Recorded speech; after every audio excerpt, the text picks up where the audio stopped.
सोडून तुला आज मातीला तू जाग उधाणू दे आज उरी.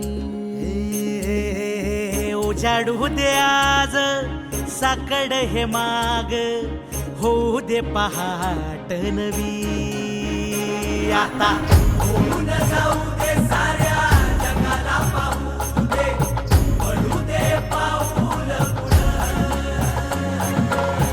जरी काट पाया खाली लाख येळा येऊ दे पडू दे पाऊल. मोठी लढाई र लढू मातीसाठी र गड्या मनगटाचं जोर लावून. दाटला जरी अंधार एकजूट होऊ आज दिवा देऊ तेज धावलं.